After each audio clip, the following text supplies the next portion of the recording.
Alova. I'm Theresa, a mother of four, born and bred in Otara, currently living in Mangere at the moment, and at the moment I'm just a stay-at-home mum. Life before BBM was real dark. Body was weak, I was going through a lot. I wasn't in a good place. I think the biggest life-changing event that happened last was I lost dad one year, and mum followed the next year. And I think I spiraled. Not in a really bad way, but in a way that I was really in a dark place I didn't know how to get out of. I'm 44 and I've been through a lot through life. Not because of anyone's, my own personal bad choices. So life before BBM was just really hard. At the moment I was using a walker. I was no longer in a wheelchair, but I was using a walker because my body was just really weak. Even getting out of bed was a struggle. But yeah, mentally I was just in a bad way. Kids I wasn't being mum, I wasn't being a partner. I was just in my own little cave. And I guess when you've been the person who cares for everyone all the time, and then you get to that point, it just goes really quiet. And I think that's where I was. I was just lost. Being lost, you kind of hear little conversations a lot clearer. And it was the kids just asking each other, has mum come out of the room? Has she had a shower? Has mum eaten? And I'm lying there like, well, why are they talking about me like I'm not here? Not knowing that it had been months and months of just pretending this facade that I had sort of started playing. Yeah, thank God I always knew about BBM. I think I really just started to, it was a lot of self-talk. There was no one that really kind of said, hey, you got to get up, it really was just me realizing that this isn't okay. I was grieving for my mum, but she would have been the first to kick my ass if she had seen me lying there like that. So it was just going back to thinking differently about losing mum and dad, I guess. And that's probably where I started to start from basics again, brushing my teeth and making my bed. And it really was that bad that it got to that point where I just wasn't living. I was existing in my room. I was a mum, but I wasn't a mum, I was a partner. But he, and his poor fella, was in his own darkness at the time, because my mum was also really important to him too. Just jumped on Facebook. I saw BBM, always used to see Phil. I was already registered with them. And it was just kind of making the executive decision that you got to do something. So I reached out to Georgia. I kind of left it at that. I received an email, and I think it was the week FTC had started. And I saw one of the girls, I forgot her name, but I saw her she was doing a sit down and just about FTC, and I kind of felt FOMO, like that, hey, I'm supposed to have started that.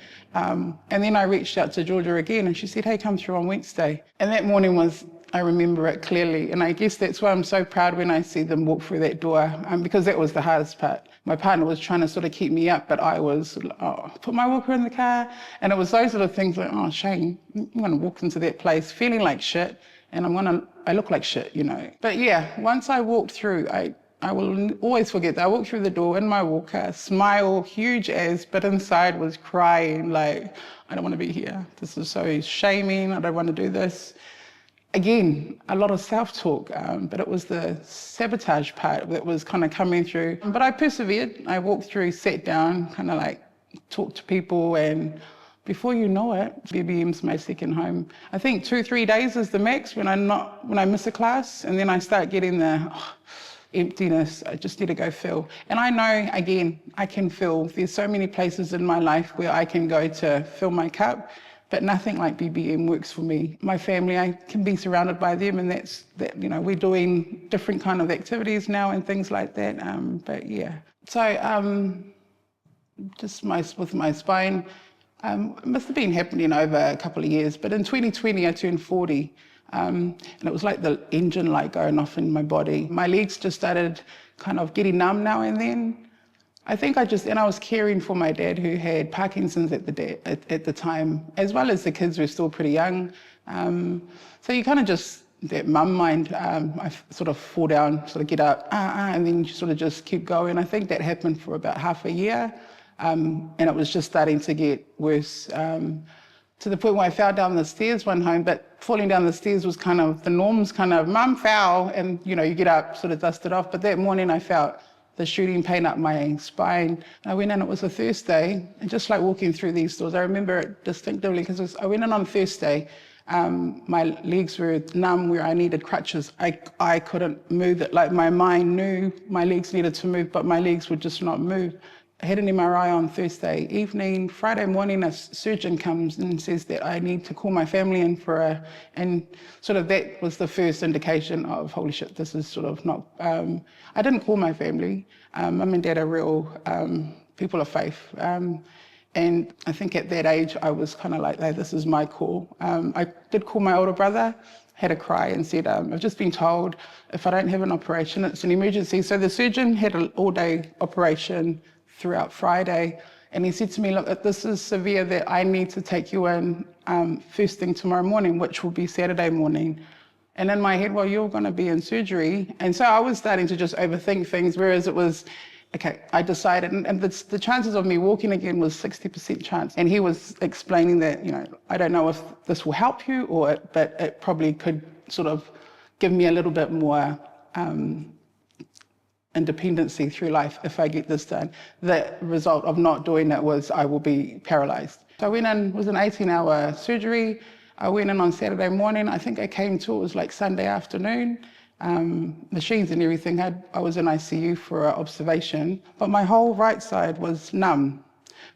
About 12 years ago, my ankle, I was 9 months pregnant, so it kind of like the spine itself, I think my spine has come right. So I had the surgery, was at Middlemore for 2 weeks, and then I lived at the rehab for 3 months in Otara. I guess at the time I was rolled in there, you're in a dark place. You're just at the, I don't want to be here. I don't know how it happened, but while I'm in rehab, you hear nurses getting abused by people who I've experienced getting pushed in there. You just don't want anyone to talk to you. The nurses are trying to be really nice, but you're in your own headspace and you just don't want to be there. But the staff were amazing. I think for me it was more pride, going from being independent, washing and caring for everyone else, to sitting there in the shower and someone has to come and wash me. I think that made me think, no, fuck, I don't want this. And as much as I tried to do things, they would be like, hey, relax, just let me do it. And I think it was just asking, can I try shower myself? So they'd push me and set me up, and it just started off like that. Just little things like, scrubbing my body, going to the bathroom, and I've sort of still have side effects from bladder and bowel sort of issues because of the surgery. I think I'm just a busybody that I want to do it. I don't know where that comes from, but it was just, I care for everyone. Being the only girl in my family, Mum and Dad's right, I was always with Mum and Dad. It was my job. It was my job to care for everyone. I didn't want anyone to do that for me, kind of thing. 3 months into rehab, I was progressing also. I started kind of standing up a lot sooner, I think, and that's, I think, the concern that they had was I was pushing my body too much too soon. But I think once your mind is set, you wanna, and I sort of said halfway through rehab, I'm gonna walk out of here. I'm not going home in a wheelchair. Was determined to, because my right leg is still kind of weak. The driving was becoming an issue, the doctor was gonna and I kept saying, I can still drive. So my partner would come visit me sometimes and he would help me out of the chair into the car. And I'd say, can I just jump in the car seat? In the car, the driver's seat. And you're like, no, but sort of realized later that my leg still works to push the pedals in there.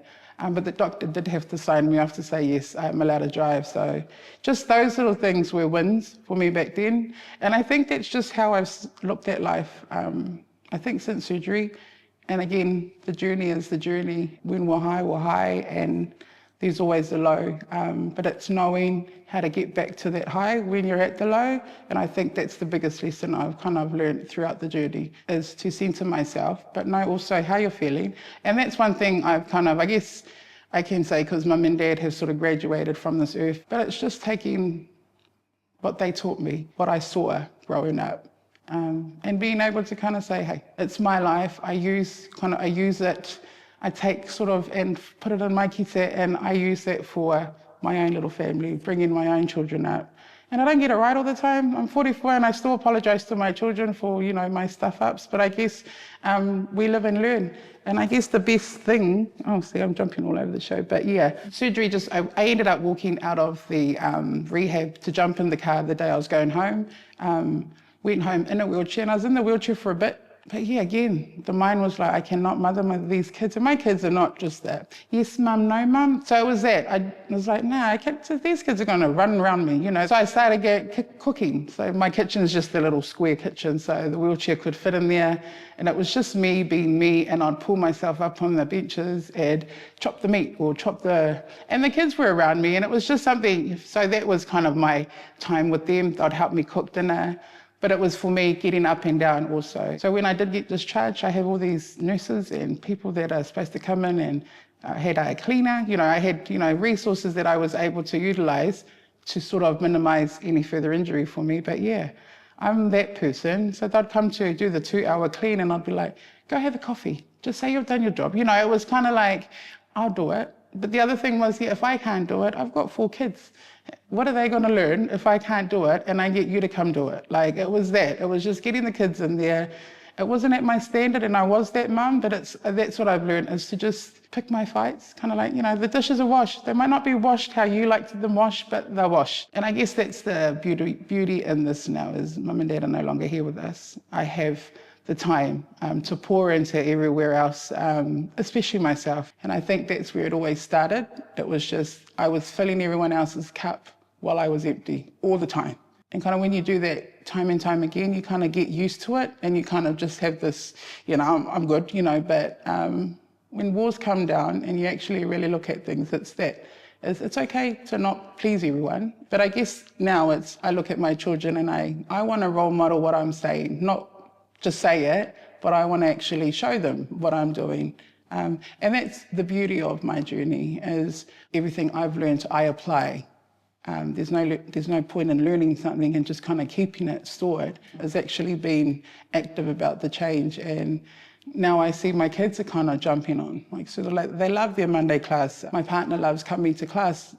It's just a different environment, I guess. We're changing. In our household at the moment, we're doing, I always call it, unlearning and relearning things. And I guess that's just life. You kind of you grow up thinking this is right, but it's because someone else has said it's right. It's not right because you saw what it does. It's because mum and dad said it was, kind of so. And I guess that's the beauty of life for me at the moment, is I can do it. I'm able to do it, and then I can kind of preach about it because I've done it, instead of I talk a lot before more than the actions, but when the actions and your words match, then it's beautiful. Like. And what is it like being a mentor now? When they ask you, how do you feel? I was taken back. I was kind of, but it was a privilege that I didn't know I needed. It was I love it. Like I said earlier, it was working with Hayley, just seeing someone who has kind of the same restrictions but wants to be better. And that's it. Us mentors, we're only different because we've done it. We know kind of the hard work it is, and we're here to support. But they don't really realise that even observing and watching them start their journey kind of inspires us to keep going, but teaches us a lot in its own way too. But goal-wise, it's just keep doing what I'm doing. It works. The change is good, but if it works, why change it? Kind of. So at the moment, things are working. Things are just in order, and that's what I call it, because my house is still chaos, but it's kind of like a organised chaos where everyone knows their part to play, and those are the different conversations we have at home. Now when I put a salad out, the salad would sit in the fridge. If I didn't eat it, it would go to, but now I'll have some, and it's just those little changes that kind of, when I'm sitting at the table, I sort of giggle, like, gone are the days where it's have a veggie if you don't get a, but the kids are actually like, oh yeah, I'll have some salad then. But it's those little wins that I love and I thrive for. And look forward to seeing, I just want to be around for when my kids are older and sort of they settle down, and I just want to live and be around to be blessed with, my kids. I would say just start, but that's probably the hardest part. Surround yourselves with the right people. Every little change does help towards the bigger goal. But to start is just reach out to someone. If you're struggling, to get your journey started is just talking sometimes with the right people. Brings you new ideas. BB, just come. It's just that once that foot is in that door and the first high you get, the first smile you see, all of a sudden those worries and the anxiety and everything's gone. Like Dave and the leaders are always saying is find your purpose, find your why. And for a long time, my why was my children. But I guess as I've journeyed along, as I've realized, no, I have to be the why. Because if I'm okay and I'm strong and I'm alive, I'm here to care for them. And it's not necessarily, I think the difference between then and now is the quality of how I care for people. Back then it was just doing. I was just kind of doing things. But because my cup is always full, when I want to pour into you, you get a better quality of me than you did before. I guess that's the difference. The quality of my life is a lot better. I would just say definitely be around people, because I know that when I'm around the wrong people, you kind of like, hey, things sound different to me now. Walk through the doors at BBM. You'll be surprised what a smile would do for you.